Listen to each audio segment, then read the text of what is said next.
Today is Wednesday, June 29th. It's about 11:30 a.m. New York time. And yesterday we spoke about a TLT trade. We sold a call credit spread. I believe it was the 140-142 in TLT. And the primary reason was that implied volatility was very high. And what do we mean by implied volatility? Relative? Well, to demonstrate that, we went to the ivolatility.com website, and you can get a free account. You sign in, you put in a symbol, and you get this information page. Just to make things a little easier to see, go down to the lower right and click on the volatility chart. You have the same information, but you also get a graphic image to personify or display what we're talking about.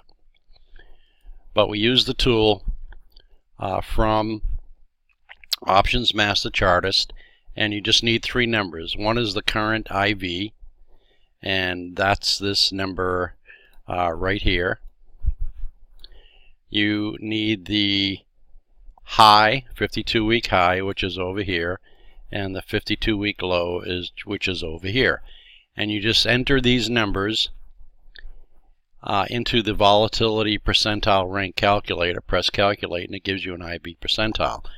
And you can see from the chart that what that means is that implied volatility for the TLT is in the 65 percentile, which means it's higher than it's been for 65% of implied volatility readings for the past 52 weeks. So that's pretty high, and that gives you a pretty good indication that implied volatility is likely to come in. So if we look at our TLT trade, even though it's bullish and it's going higher, we wouldn't want to do a directional trade from here, either up or down. We can see that as long as implied volatility comes in, that we can make money off of this spread. But another reason that we took a look at this trade was I'm going to show you the Wyckoff tape reader. And we had the big gap up following Brexit. But there's an interesting aspect to that gap up. And here's the gap up Friday. This is Friday. This is Friday. No, this is Friday, Monday, Tuesday, Wednesday. This is today. And we can see that on the gap up was actually distribution. People were selling into the big bounce up. Now the last couple days they've been buying it, but the biggest number was actually the distribution into the gap. So there is not a lot of support, volume support, that's likely to pull prices much higher in the short term. And that's another reason that we took this trade. A couple other charts we want to look at is the SPY, which is rallying strongly today. And we mentioned this also, that we would probably be interested in fading this rally once prices got around the midline or toward the upper edge of the cloud. And we're about there. We should let it percolate and cook for the day to see what goes on with that. But one of the reasons that we're kind of keen on fading this rally is that it's not being supported by volume. The volume spread analysis charts are showing that we primarily have distribution volume and not enough follow through to keep pulling the SPY prices higher.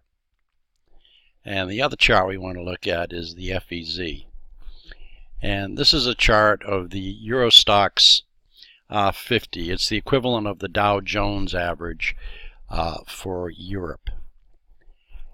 And this is the Brexit smash.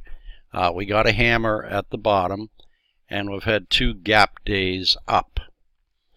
So again, like the SPY, we've had a relief rally or a dead cat bounce, but it's a long way from getting into a bullish mode. And this is one that I think we're going to short tomorrow, probably. The European markets close at 11, so there won't be any additional changes in this today. but this is definitely something to look at the open, particularly if we get another little gap up. I think we'd want to fade that also. Again, with a credit spread, because implied volatility relative is fairly high. So that's what we're looking at for today.